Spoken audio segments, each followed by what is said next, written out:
안녕하세요. 세금 모르면 당한다. 세모당입니다. 오늘은 올 한 해 아주 시끄러웠던 비사업용 토지에 대해서 한번 이야기해 보려고 합니다. 토지를 투자 목적이나 기타 이유로 보유하고 계신 분들은 좀 집중해서 들어봐 주시면 좋겠습니다. 먼저 토지에 대한 개념부터 한번 알아보겠는데요. 일반적으로는 흔히 말하는 토지는 이 지목으로 구분이 됩니다. 논이나 밭, 과수원 등등등 28가지 구분을 하는데요. 이 지목에 따라서 건축을 해도 되는 것인지 어떤 건축이 가능한지가 알 수 있습니다. 여기에서 비사업용 토지란 아주 쉽게 얘기하자면 토지를 원래 목적대로 사용되고 있지 않는 토지를 의미하고요. 이와 반대되는 개념으로는 토지를 원래 목적대로 사용한다면 이를 사업용 토지라고 합니다. 여기서 목적이라 하는 것은 그 지목을 말하고요. 이 지목은 토지 이용 계획 확인원을 통해서 확인이 가능합니다.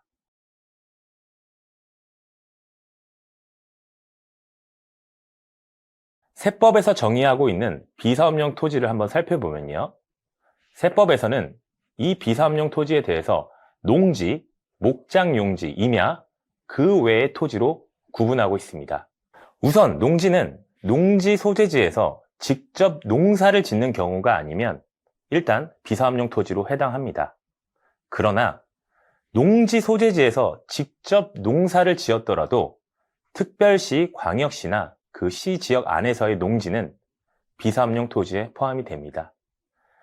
다만 도시 지역으로 편입되었더라도 편입된 날로부터 이 3년이 경과되지 않았다면 도시 지역 안의 농지로 보지 않습니다. 따라서 비사업용 토지가 아니겠죠. 그리고 직계 좀비속으로부터 8년 이상 경작한 농지를 상속이나 증여를 받은 경우에는 보유기관과 관계없이 받으신 날부터 비사업용 토지로 보지 않는데요. 두 번째로는 임야입니다. 임야는 좀 간단한데요. 특정 용도로 사용하지 않더라도 임야 소재지에 거주하는 사람이 그 임야를 소유하는 경우에는 원칙적으로 비사업용 토지에 해당하지 않습니다. 세 번째, 목장용지는 앞에 말하는 도시지역에 속하지 않는 지역에서 축산업을 하는 사람이 소유하는 목장용지를 보유하는 경우를 제외하고는 원칙적으로 목장용지는 전체 다 비사토에 해당을 합니다. 또한 농지, 목장용지, 임야 이외의 토지는 이 재산세 종합 합산과세 대상 토지, 주택의 부속토지 중 기준 면적 초과분, 별장과 그 부속토지, 잡종지에 대하여 비사업용 토지로 보게 됩니다. 참 복잡한데요. 여기에서 결론적으로는 내가 소유한 토지가 비사업용 토지인지 사업용인지 구분이 참 어려운 경우가 많은데요. 그래서 이에 대해서 가장 간편하게 구분할 수 있는 방법을 알려드리겠습니다. 이는 바로 재산세 고지 내역 중에 재산세 과세 표준액에서 종합합산과세, 별도합산과세, 분리과세로 과세 표준이 있을 텐데요. 별도합산과세나 분리과세에 들어간 내역은 국가에서 이 토지는 사업용 토지로 보겠다. 그리고 종합합산과세 내역은 비사업용 토지로 과세하겠다. 이렇게 이해하시면 됩니다. 자, 먼저 말씀드린 것처럼 올 한 해 왜 이렇게 이 비사업용 토지에 대한 관심이 높아진 이유는 무엇이었을까요? 정부는 2021년 3월 29일 부동산 투기 근절 및 재발 방지 대책을 발표했습니다. 이는 LH 직원의 땅 투기에 대한 국민적인 분노에 대해서 법으로 투기 근절을 하겠다는 건데요. 이 중에 토지 소유주분들이 가장 신경 썼던 부분은 이 세제 부분인 비사업용 토지에 대한 중과세 때문이었습니다. 이 때문에 올 한 해 급하게 토지를 매각한 분들이 많았을 것으로 예상됩니다. 헌데 올해 최종 세법 개정안에는 포함되지 않았습니다. 왜일까요?